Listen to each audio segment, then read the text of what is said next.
வணக்கம். இது பிராண்டி செய்திகள். தமிழ்நாட்டிற்கு இன்று ஒரு மெகா ஜாக்பாட்.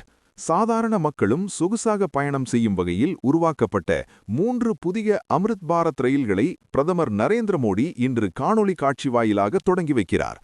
பொங்கல் பரிசாக தமிழகத்திற்கு வந்துள்ள இந்த புதிய ரயில்கள் வடகிழக்கு மற்றும் கிழக்கு மாநிலங்களுடன் தமிழ்நாட்டை இணைக்கப் போகின்றன. இதன் வழித்தடங்கள் மற்றும் சிறப்பம்சங்கள் என்ன? இதோ முழு விபரம். இந்திய ரயில்வேயின் புஷ் புல் தொழில்நுட்பத்தில் இயங்கும் இந்த அம்ரித் பாரத் ரயில்கள் ஏசி வசதி இல்லாத சாதாரண பெட்டிகளிலும் அதிநவீன வசதிகளை கொண்டுள்ளன. இன்று தொடங்கப்பட உள்ள 3 முக்கிய ரயில்கள். தாம்பரம் கொல்கத்தா சந்திரகாச்சி. சென்னையை மேற்கு வங்கத்துடன் இணைக்கும் இந்த ரயில் விழுப்புரம் கடலூர் வழியாக செல்லும். திருச்சி நியூ ஜல்பைகுரி. டெல்டா மாவட்டங்களை வடகிழக்கு மாநிலங்களுடன் இணைக்கும் வகையில் ஈரோடு சேலம் வழியாக இந்த ரயில் இயக்கப்படுகிறது. Nagercoil new Jalpaiguri.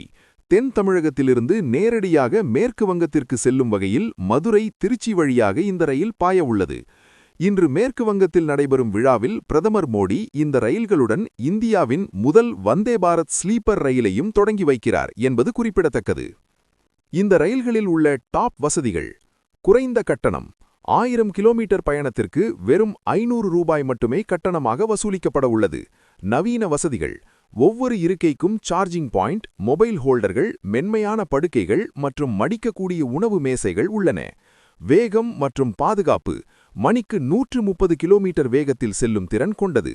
Bio vacuum கழிவறைகள் மற்றும் சிசிடிவி கேமராக்கள் பொருத்தப்பட்டுள்ளன. குறைந்த விலையில் விமானம் போன்ற வசதியுடன் பயணம் செய்ய விரும்பும் ஏழை மற்றும் நடுத்தர மக்களுக்கு இந்த அம்ரித் பாரத் ரயில்கள் ஒரு வரப்பிரசாதம். இந்த ரயில்கள் எப்போது முதல் வழக்கமான சேவையை தொடங்கும்? டிக்கெட் முன்பதிவு எப்போது? தொடர்ந்து இணைந்திருங்கள். இது பிராண்டி செய்திகளுக்காக உங்கள் பிராண்டி யஷ்.